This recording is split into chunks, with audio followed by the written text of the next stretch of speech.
अभी कुछ ही दिन पहले मैं ऑटो में बैठा और घर की तरफ जा रहा था। तो मेरे साथ बगल वाली सीट में एक लड़का बैठा हुआ था। वो शायद मोटर मैकेनिक था। वो अपने साथ बैठे हुए लड़के को बता रहा था, अपने दोस्त को बता रहा था कि 2-3 दिन पहले मेरे पास एक कस्टमर का फ़ोन आया। उसकी कार कहीं रास्ते में स्कॉर्पियो खराब हो गई थी। तो उसने मुझे फ़ोन किया और फ़ोन करके उस जगह पर बुलाया। तो मैं फटाफट मोटरसाइकिल स्टार्ट करी और अपने उस कस्टमर के जो कार खराब हो गई थी उसको ठीक करने के पर्पज से घर से निकला। और कुछ समय बाद मैं उस वेन्यू पे पहुंच गया जहां पर वो दो जो व्यक्ति था अपनी कार लेके खड़ा था, स्कॉर्पियो लेके खड़ा था, और जो कि खराब हो चुकी थी और चल नहीं रही थी। तो बोला, मैंने जाते ही बोनट चेक किया और थोड़ा इधर उधर जो मुझे चेक करना था वो किया।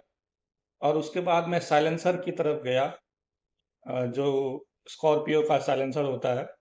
तो मैंने उससे बोला कि स्कॉर्पियो को स्टार्ट कर। तो उसने स्टार्ट किया। स्टार्ट करते ही साइलेंसर से कीचड़ ही कीचड़ निकलने लगा, गंद ही गंद निकलने लगा। तो मैंने छूटते ही उस कस्टमर से पूछा, बोला कितने साल हो गए इसको लिए हुए? उसने बोला 1 साल। बोला सर्विस नहीं कराई इसकी? तो जैसे ही मैंने बोला सर्विस का नाम लिया तो वो कस्टमर चौंकते, बोला सर्विस? बोला ये क्या होती है? उस व्यक्ति को, उस उसके कस्टमर को ये मालूम ही नहीं था कि सर्विस नाम की चीज़ भी कुछ होती है और गाड़ी की सर्विस भी करानी होती है।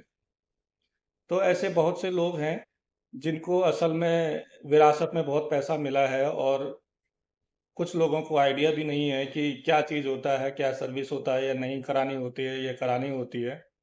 तो ये बात सुन कर के ऑटो में जितने भी लोग थे सारे हँस पड़े, और मैं भी हँस पड़ा उस बात को सुन कर के। जिस तरह से उसने उस इंसिडेंट को बयान किया, उसका बताने का तरीका मुझे बहुत अच्छा लगा, और मैं भी हँस पड़ा उसके साथ।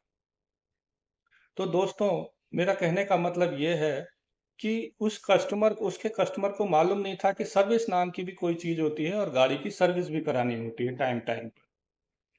तो जिसका उसे खामियाजा भुगतना पड़ा। उसकी गाड़ी जो है, उसकी स्कॉर्पियो जो है, थोड़ी अब वो ज़्यादा खर्चा माँगेगी, और माँगी ही होगी डेफ़िनेटली, क्योंकि उसने टाइम पे गाड़ी की सर्विस नहीं कराई थी, और उसको उसमें उसकी कोई फ़ॉल्ट नहीं था, कोई गलती नहीं थी, क्योंकि उसको मालूम नहीं था कि सर्विस भी नाम की कोई चीज़ होती है, जिसका खामियाजा उसे भुगतना पड़ा। तो दोस्तों, मेरा कहने का मतलब ये है कि हम अपने ज़िम्मेदारियों से ये कह के मुँह नहीं मोड़ सकते हैं कि हमें पता नहीं था, हमें अवेयर नहीं थे उसके बारे में। हमें पता क्यों नहीं था? क्या हम जंगल में रहते हैं?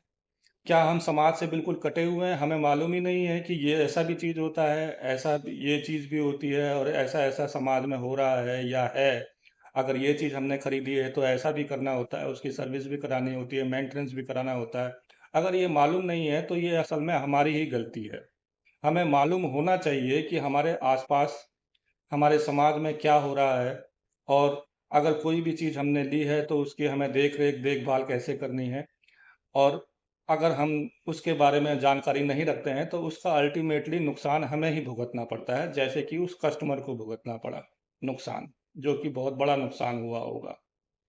तो हमें जागरूक रहने की ज़रूरत है, हमेशा अवेयर रहने की ज़रूरत है कि असल में चीज़ क्या है, और समाज में क्या चल रहा है इस समय, और सोसाइटी में क्या चल रहा है, क्या चीज़ है, क्या नहीं है, हमें सब कुछ जानने की ज़रूरत है। और क्योंकि आजकल इंटरनेट और मोबाइल का ज़माना है, तो ये बहुत ही ईज़ी हो चुका है सब कुछ जानना।